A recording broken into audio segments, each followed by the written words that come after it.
কালকে উনি হঠাৎ করেই সন্ধ্যেবেলায় আমাকে বলছিল যে মা মাটন খেতে ইচ্ছা করছে। আমি আর ওর বাবাকে বলিনি,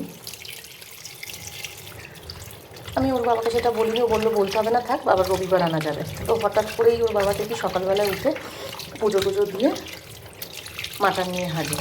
আমি বললাম যে মেয়ে তো কালকেই খাবে বলছিল। তখন মা বললো দেখছি মেয়ের মনের কথা বুঝতে পেরে গেছে বাবা।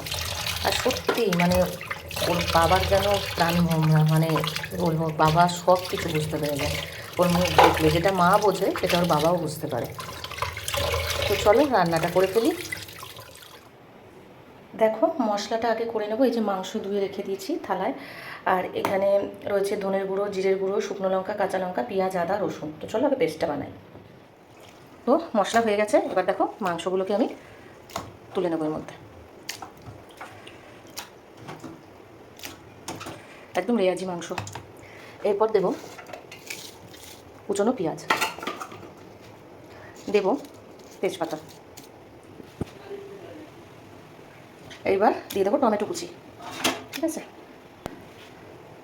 প্যাকেট দিয়ে টক দইটা তোমাদের না দেখেই ঢেলে দিয়েছি, সরি। তো এখানে দিয়ে দেবো কাশ্মীরি লাল লঙ্কার গুঁড়ো। এবার দেব পরিমাণ মতন হলুদ। এইবার দেব পরিমাণ মতন লবণ, পরে লাগলে আবার অ্যাড করে নেব। হলো, এইবার যেটা দেবো সেটা হচ্ছে করে রাখা, দাঁড়া বেরোচ্ছেই না মশলা, হাত দিয়ে ধরতে ইচ্ছা করে না, লঙ্কা তো নিয়ে নিই আগে। একটু দিয়ে দেবো চিনি। এইবার দেবো সর্ষের তেল। ঠিক আছে, এবার এটাকে খুব ভালো করে মাখাবো। মাখিয়ে এটাকে আধ ঘন্টা মতন আমি রেখে দেবো। মাংসের যা স্বাদ হবে না, একটা তেজপাতা পড়ে গেল, ধুয়ে দিয়ে দিতে হবে। খুব ভালো করে মশলাগুলোকে এক জায়গায় এনে মাখাতে হবে, চটকে ভালো করে মেখে নিতে হবে। ঠিক আছে, দিয়ে রেখে দেবো আধ ঘন্টার জন্য ঢেকে। তো চলো আধ ঘন্টা হয়ে গেছে, মিডিলে আমার টিফিনও হয়ে গেছে বানানো। আজকে করেছি গাজর দিয়ে গোলা রুটি, ওই দেখো রয়েছে প্লেটে। এবার চলো আলুগুলোকে আগে ভেজে নিই। আজকে অনেক বড় বড় করে আলু কেটে রেখেছি। খাসির মাংসের আলু দেখতে সব সময় বড়টাই ভালো লাগে। দিয়ে দেবো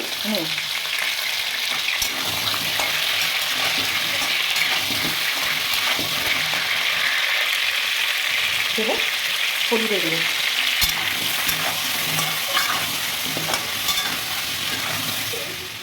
তো দেখো বন্ধুরা, আলু তো খুব ভালো করে ভাজা হয়েছে। একটা খুব রসুন খুব ভালো করে ধুয়ে এর মধ্যে দিয়ে হালকা নাড়াচাড়া করে নামিয়ে নেবো।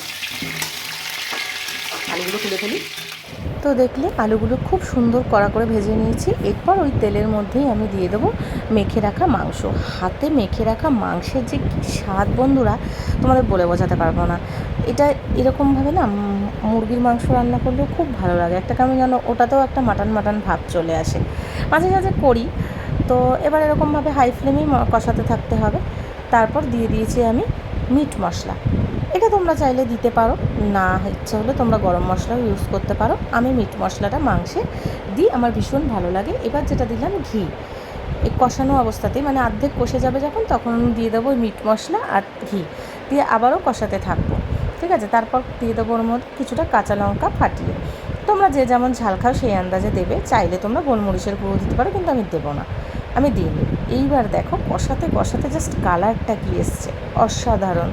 এবার তোমাদের ফ্ল্যাশ লাইটটা অফ করে দেখাই। এই কালারটা অরিজিনাল কালার ছিল, মানে এরকমই কালারটা লাগছিল। আলোতে তো খুব বেশি আলো পড়লে না যে কালারটা সেটা একদম ফেড হয়ে যায়, সেই কারণে বোঝা যায় না। এইবার আমি প্রেশার কুকারে যে গরম জল করে রেখেছিলাম সেটা এর মধ্যে দিয়ে দেবো। যতটা পরিমাণ আমি ঝোল করব সেই আন্দাজে দেবো। প্রথমে প্রেশার কুকারে এটাকে দিয়ে 2টো সিটি দিয়ে নিয়েছি। খুব ভালো মাংস। তারপর আলু দিয়ে আর ওই একটা রসুন ভেজে রেখেছিলাম ওটা দিয়ে একটা সিটি দেবো, জাস্ট দিয়ে রেখে দেবো। তারপর যখন গ্যাস ছাড়বে ঢাকনা খুললেই রেডি হয়ে যাবে লাল লাল ঝাল ঝাল খাসির মাংসের হাতে মাখা খাসির মাংসের ঝোল। অসাধারণ হয়েছিল বন্ধুরা খেতে, মানে দুবেলা সবাই চেটে পুটে খেয়েছে। আর সবাই একটাই কথা, কীভাবে আজকে রান্না করলে এত ভালো হয়েছে। খুব ভালো হয়েছিল। ভালো লাগে লাইক কমেন্ট শেয়ার করে টাটা। আবার দেখা হচ্ছে নতুন আর একটা ভিডিওতে।